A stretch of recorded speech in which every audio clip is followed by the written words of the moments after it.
Bismillahirrahmanirrahim. Man shallas subha fi jama'atin, siapa yang salat subuh berjamaah, faka'annama shallal laila kullah, dapat pahala seperti salat sepanjang malam. Berarti kita sudah salat sepanjang malam, tapi tetap besok malam tahajud. Jangan karena sudah sholat subuh berjamaah lalu tidak lagi tahajud. Apalagi yang memang tak pernah tahajud, dan ini dijadikan alasan. Besok kalau ada orang membangunkan dia, bangun sholat tahajud, man shallas subha fi jama'atin faka'annama shallal laila kullah. Man shallas subha fi jama'atin, siapa yang sholat subuh berjamaah, kana fi zimmatillah. Dalam hadis yang lain, siapa yang sholat subuh berjamaah, maka sampai petang sampai malam nanti dia akan mendapatkan zimmatillah, tanggungan. Makna tanggungan, dipelihara, dijaga Allah zahir dan batin. Kalaupun dia mati hari itu, matinya dalam istiqamah dan husnul khatimah. Tapi dalam hadis ini cuma 3, Ustaz. Idza haddatsa kadzaba, bicara dusta. Wa idza wa'ada akhlafa, kalau berjanji ingkar. Wa idza tumina khana, kalau diberi amanah berkhianat. Dalam hadis lain, kalau sudah dilihat orang salat subuh berjamaah, insyaallah diselamatkan dari nifaq, kemunafikan dalam hatinya. Munafik diambil dari 3 huruf, nafaqa. Nafaq, panal, terowongan, 2 pintu. Ada pintu masuk, ada pintu keluar. Punya 2 wajah, berbeda zahir, berbeda batin. Tapi salah satu tanda adalah pada sholat subuh. Mudah-mudahan Allah menyelamatkan kita dari sifat munafik. Makanya perempuan-perempuan kalau mau dapat suami yang selamat dari munafik, inilah dia pasukan sholat subuh ini. Selesaikan aja dulu 8 semester.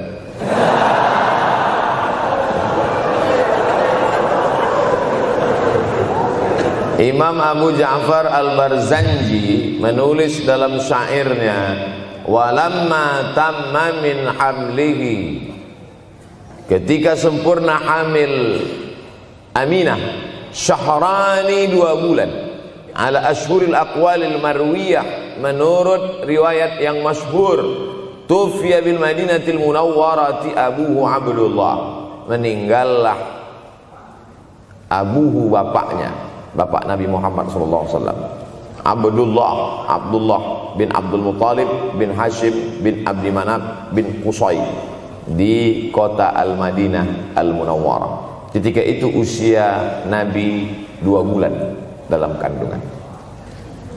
Setelah itu Nabi SAW pun lahir, dibesarkan dalam peluk cium kasih sayang Aminah. Lalu kemudian pada usia lebih kurang 4 tahun dibawa lagi ziarah ke makam ayahnya. Dan dalam perjalanan pulang dari ziarah itu meninggal pula Aminah. Apa pelajaran yang ingin diambil dari kematian ayah dan ibu Nabi ini? Banyak analisa sesuai dengan ilmu orang masing-masing.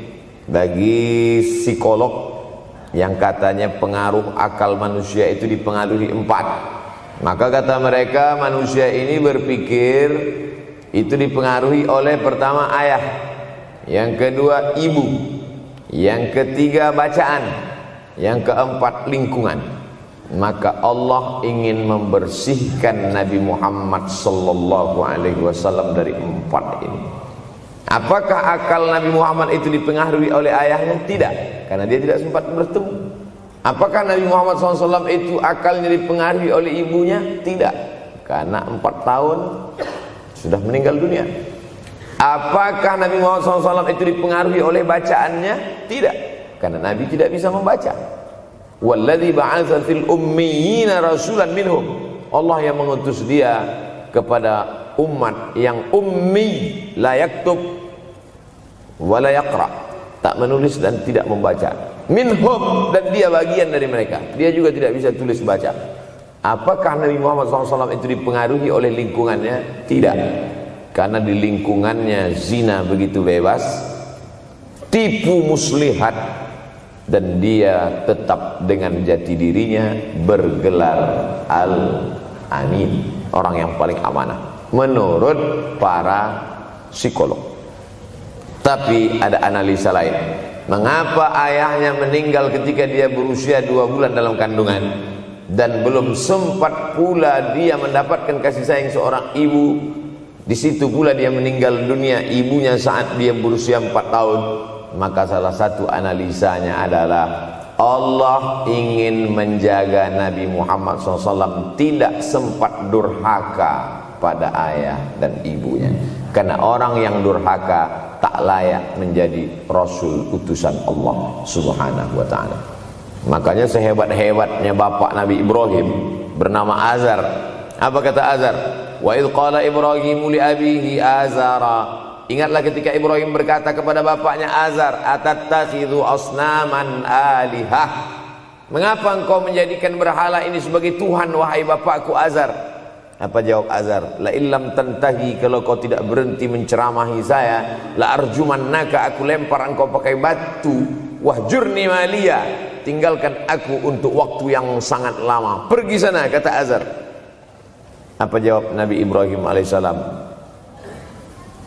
Salamun alaika, selamat untukmu wahai ayahku Azar.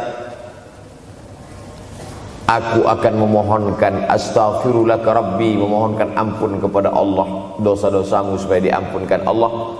Innahu kana bi hafiyya, sesungguhnya Allah amat sangat sayang dan mengabulkan doa-doa. Nabi Ibrahim sempat bertemu dan tidak melawan. Tapi Nabi Muhammad SAW beda dengan Nabi Ibrahim. Allah buat Ibrahim tidak melawan, tapi ayahnya menjadi durhaka kepada anak. Sedangkan Nabi Muhammad SAW dua-dua dan dijaga Allah Subhanahu wa ta'ala. Nabi Muhammad dijaga sehingga tidak sempat durhaka kepada Abdullah dan Aminah, dan Allah pula menjaga Abdullah, menjaga Aminah, sehingga tidak sempat menyakiti manusia yang paling mulia, Nabi besar Muhammad sallallahu alaihi wasallam. Saya tidak memilah-milih nabi-nabi, karena kita memang tidak boleh la nufarriqu baina ahadim mir rusulih. Kita tidak boleh membeda-bedakan antara satu nabi dengan nabi yang lain. Lalu yang membedakan itu siapa? Allah Subhanahu wa ta'ala. Dari cara panggilnya saja berbeda. Kalau Nabi Adam dipanggil Allah, ya Adam uskun anta wa zawjukal jannah. Nabi Yahya dipanggil Allah, ya Yahya khudhil kitaba biquwwah.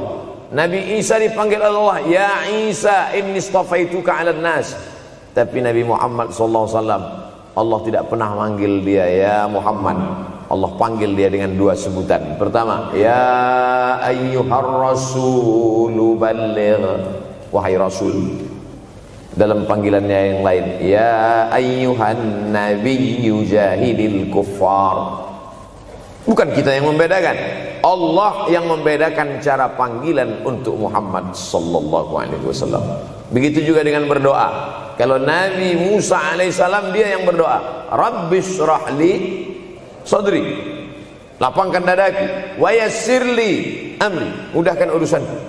Tapi Nabi Muhammad tidak berdoa, Allah langsung memberi. Apa kata Allah? Alam nashrah laka sadrak. Apakah belum kulapangkan dadamu? Wa rafa'na laka dzikrak. Kami angkat bebanmu. Allazi anqadha dhahrak, yang membebani pundakmu. Belum dia berdoa, sudah dikabulkan Allah, karena janji Allah kepada dia, wala saufa yu'tika rabbuka fatarda. Apapun yang kau mau akan kuberi. Salah satu penyebab Allah memberi apa yang dimau sebelum meminta adalah kalau tidak pernah durhaka kepada orang tua. Oleh sebab itu judul yang diberikan kepada saya, Ustaz Abdul Somad, nanti tablik akbar di kampus Universitas Ahmad Dahlan. Apa temanya? Biasanya saya diberikan tema untuk anak-anak muda meraih masa depan bebas narkoba dan pacaran. Apa temanya untuk anak-anak muda? Bagaimana pokoknya. Tapi di Universitas Ahmad Dahlan saya diberi tema. Apa temanya? Birrul walidain. Masya Allah. Saya bilang alhamdulillah, Untung saya nggak dikasih tema birruz zaujatain. Artinya apa? Sehebat apapun prestasi akademikmu, kalau sampai tidak memuliakan orang tua, hampa di hadapan Allah Subhanahu wa ta'ala. Ada seorang laki-laki, kata Nabi, kalau nanti dia datang kemari minta doa sama dia karena doanya makbul. Sahabat heran, karena sahabat itu definisinya man laqiyan Nabi sallallahu alaihi wasallam wa amana bihi wa mata 'alal Islam. 3 definisi sahabat: orang yang berjumpa dengan Nabi, beriman dengan Nabi, dan matinya dalam keadaan Islam. Maka itu disebut dengan sahabat menurut ilmu hadis.